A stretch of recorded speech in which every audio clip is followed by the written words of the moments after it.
नमस्कार, आप सभी का स्वागत है आपके अपने YouTube channel Tathagat edu zone पर। उम्मीद है आप लोग अच्छे होंगे।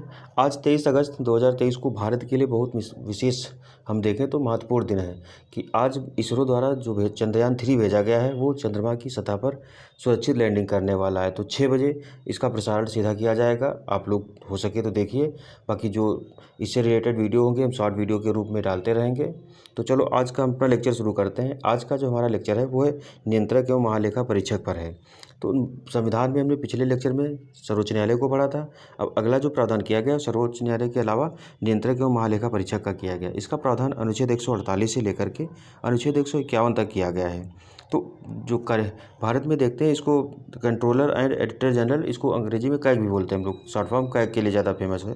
तो अभी हम देखते हैं कि इसका मेन काम क्या होता है और इसके फीचर क्या है, उसके साथ में इनका प्रावधान कैसे संविधान में किया गया है। ठीक है, तो वर्तमान जो कैग हैं वो गिरीश चंद्र मुर्मू हैं और इनका प्रावधान अनुच्छेद 148 से लेकर के 151 तक किया जाता है।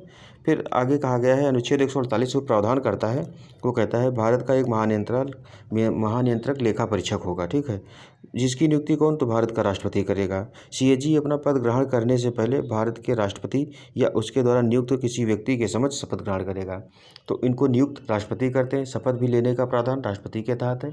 अगर राष्ट्रपति चाहें तो किसी व्यक्ति को शपथ दिलाने के लिए नियुक्त कर सकते हैं। ठीक है, सीएजी अपने पद पर पद ग्रहण के दिन से अगले 6 वर्ष तक या 65 वर्ष की आयु तक बना रहेगा। तो सीएजी का जो कार्यकाल होता है वो पद ग्रहण करने के दिन से लेकर के 6 वर्ष तक रहता है या 65 वर्ष, जो भी पहले होगा उस हिसाब से वो अपना पद ग्रहण करेंगे। तो ये क्वेश्चन कई बार आया, सीएजी का जो कार्यकाल होता है कितने वर्ष का होता है, तो हम देखते हैं वो 6 वर्ष का होता है। 6 वर्ष या 65 वर्ष जो भी पहले आता है। दूसरी सीएजी का जो प्रावधान किया गया वो किस में किया गया, तो अनुच्छेद 148 के तहत किया गया है। इससे पहले निम्न आधार पर अपना पद रिक्त कर सकता है। मतलब सामान्यतः कार्यकाल 6 वर्ष का होता है, लेकिन और भी परिस्थितियां हैं जिनके आधार पर वो पहले पद रिक्त कर सकता है। तो पहला क्या है, कहेगा अपना त्यागपत्र भारत के राष्ट्रपति को दे दे। मतलब ये है कि अपना इस्तीफा राष्ट्रपति को अगर दे देता है तो पद त्याग सकता है। उसी आधार और उसी प्रक्रिया द्वारा पद से हटाया जाएगा जिस आधार और प्रक्रिया द्वारा सर्वोच्च न्यायालय और उच्च न्यायालय के जो न्यायाधीश होते हैं उनको हटाया जाता है। हमने जब सर्वोच्च न्यायालय पढ़ाया था तो उसमें बताया था कि न्यायाधीशों को हटाने की जो प्रक्रिया है संसद में आती है। संसद में आने के बाद उसको एक सदन लाता है, दूसरा सदन जांच करता है। जांच के समय में 3 सदस्यीय समिति बनाई जाती है, न्यायिक समिति, वो जांच करती है। अगर समिति की रिपोर्ट सही पाई जाती है तो प्रक्रिया आगे पास होकर और दोनों सदनों को विशेष बहुमत से पारित करना पड़ता है। तो वो जो प्रक्रिया है न्यायाधीशों को हटाने वाली, वही प्रक्रिया जो अपनाई जाएगी कैग को हटाने के लिए। ठीक है, फिर कैग के वेतन भत्ते भारत की संचित निधि से दिए जाते हैं।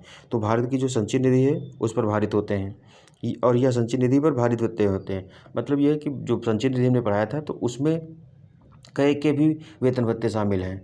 अन्य खर्चों के अलावा कैग के भी भत्ते शामिल होते हैं। ठीक है, कैग को जो वेतन दिया जाता है तो जो मुख्य न्यायाधीश के अलावा जो अन्य न्यायाधीश होते हैं सर्वोच्च न्यायालय में उनके बराबर दिया जाता है। तो उनका वेतन कितना है, 2,50,000 है। तो पर मंथ जो वेतन है कैग का वो 2.5 लाख है। ठीक है, कैग राष्ट्रपति के प्रसाद पर्यंत पद धारण नहीं करते हैं। क्यों, क्योंकि इनको हटाने की प्रक्रिया हमने बताया सर्वोच्च न्यायालय के न्यायाधीशों की तरह है।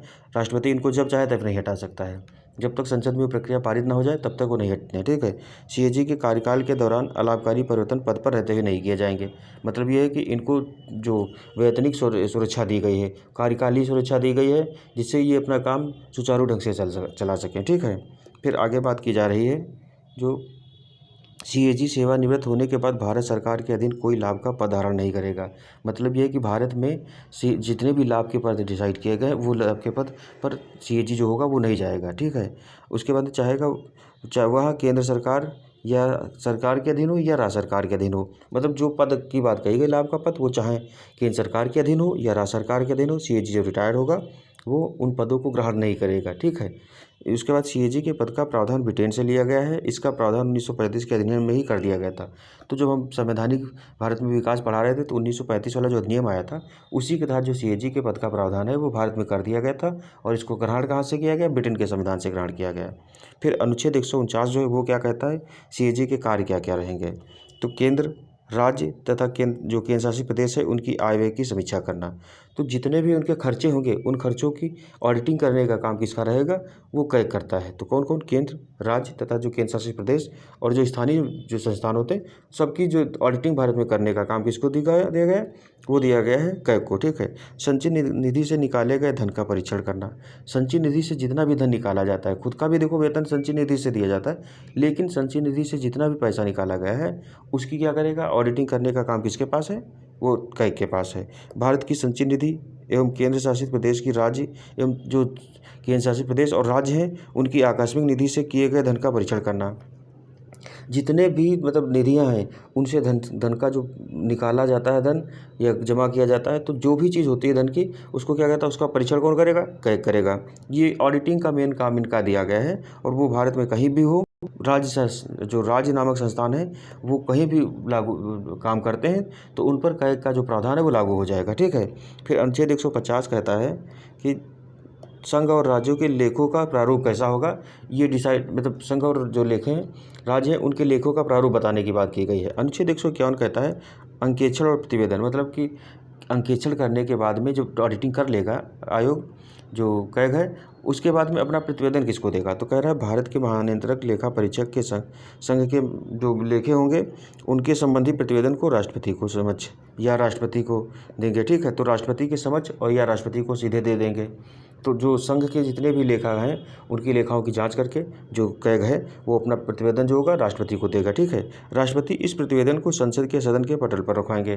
तो जब संसद के सदन के पटल पर रखवाए, तुमने लोक लेखा समिति पढ़ाया था, लोक लेखा समिति का काम क्या होता है, वो जो कैग की रिपोर्ट होती है उस रिपोर्ट पर चर्चा करती है और उसमें ज़रूरी होता है तो कैग को भी बुलाया जाता है। तो वो जो मेन काम है कि उस रिपोर्ट को रखने का राष्ट्रपति रखवाता है और उसको जारी कौन कर मतलब बनाता कौन है, कैग बनाता है, कैग बनाकर राष्ट्रपति को देता है, राष्ट्रपति उस रिपोर्ट को सदन में रखवाते हैं, सदन उस समिति को जब लोक लेखा समिति के पास जाती है तो वहाँ पर उस पर चर्चा होती है। इसी तरीके से इसी प्रकार राज्यों के लेखों की संबंधी जो प्रतिवेदन है उनको राज्य के राज्यपाल को दे देगा। मतलब राज्य के जो लेखे हैं यानी कि जितने भी लेखाओं की राज्य के जो होंगे उनकी प्रतिवेदन को किसको, राज्यपाल को दे दिया जाएगा। प्रत्येक राज्य का जो राज्यपाल होगा उसको दे दिया जाएगा। राज्यपाल उस प्रतिवेदन को विधानमंडल के सदन के पटल पर रखवाएंगे। तो जिस तरीके से संघ में लोग जो राष्ट्रपति हैं वो सदन के पटल पर रखवाते हैं, उसी तरीके से राज्यों में जो राज्यपाल होते हैं वो उस जो प्रतिवेदन होता है कैग का उसको जो विधानमंडल होता है उसके पटल पर रखवाते हैं। फिर वहाँ आगे चर्चा की जाती है कि जो कैग ने रिपोर्ट दी है तो उस रिपोर्ट में क्या क्या प्रावधान किए गए थे। ठीक है। फिर अगला कह रहा है जो CAG है भारत में नाम के अनुरूप एक भ्रामक पद है। इसका नाम क्या है, कंट्रोलर एंड ऑडिटर जनरल। तो ये मतलब कंट्रोलर मतलब कि रोक वित्त पर रोक लगा सके, लेकिन क्या कह रहा है कि CAG जो है नाम के अनुसार भ्रामक पद है क्योंकि नियंत्रक महालेखा परीक्षक भारत में संचित निधि या अन्य निधियों से निकाले धन का परीक्षण तो करता है, ऑडिटिंग तो करता है, लेकिन जो कंट्रोलर लगाया गया शब्द वो कंट्रोलिंग का काम नहीं करता है। लेकिन विभिन्न निधियों से धन निकालने के लिए CAG की अनुमति नहीं ली जाती है, जैसा कि ब्रिटेन में प्रावधान है। ब्रिटेन में प्रावधान है कि CAG की जब अनुमति देता है उसके बाद धन का निकाला जाता है, लेकिन भारत में क्या है कि धन निकालने के बाद CAG क्या करता है, अपनी रिपोर्ट देता है और उस रिपोर्ट के आधार पर फिर आगे की सोच विचार ये होता है कि धन में मितव्ययता बरती जाए। सरकार ने अगर धन निकाला तो कहाँ खर्च किया, इस आधार पर कहा गया है कि उसकी जो रिपोर्ट होती है वो 100 परीक्षण जैसी होती है। मतलब पहले नहीं पता चल पाता है कि धन का खर्च अगर पहले ही रोक लिया जाए तो उस वजह से धन का खर्च कम हो, लेकिन होता क्या है कि बाद में ये अपनी रिपोर्ट देता है जिसमें खर्च होने के बाद रिपोर्ट उसकी आती है। ये चीज़ कही गई कि नाम के हिसाब से भ्रामक पद है, कंट्रोलिंग का काम नहीं करता है। इसका तात्पर्य यह हुआ कि नियंत्रक महालेखा परीक्षक जो है सार्वजनिक धन का परीक्षण तो करता है लेकिन सार्वजनिक धन पर नियंत्रण नहीं रखता है। तो वही बात है जो हम भाई समझा रहे थे कि ये नियंत्रण नहीं रखा है, परीक्षण करता है। ठीक है। भारत में नियंत्रण का काम भारतीय संसद करती है। तो धन पर नियंत्रण का काम कौन करती है, भारत की संसद करती है। संसद जो है कई माध्यमों से करती है, कई समितियाँ बनी होती हैं, संसद में जो चर्चा होती है, कई प्रस्ताव जो आते हैं, अविश्वास प्रस्ताव, निंदा प्रस्ताव, कटौती प्रस्ताव आते हैं, तो उनके माध्यम से संसद जो है धन पर जो कंट्रोल है, कंट्रोलिंग का काम करती है, लेकिन ऑडिटिंग का काम कंट्रोलर एंड ऑडिटर जनरल करता है। ठीक है। तो ये प्रावधान थे इसके तो आज का जो लेक्चर हमारा था वो यहीं तक था। ठीक है, कैग के जो प्रावधान है वो प्री के लेवल से हमने सारे पढ़ा दिए। मेंस में क्वेश्चन और आगे हट करके आते हैं, क्योंकि उसके जो कार्य हैं उन कार्यों की आलोचना और समीक्षा करने की बात की जाती है। तो समीक्षात्मक हमने पहलू नहीं डाले हैं, क्योंकि फिर लेक्चर वो मतलब मेंस दिशा में हो जाएगा। फैक्चुअल चीज़ें प्री में ज़्यादा आती हैं। ठीक है, तो आज का लेक्चर हमारा यहीं तक था। अब मिलते हैं अगले लेक्चर में, तब तक के लिए धन्यवाद। जय हिंद, जय भारत।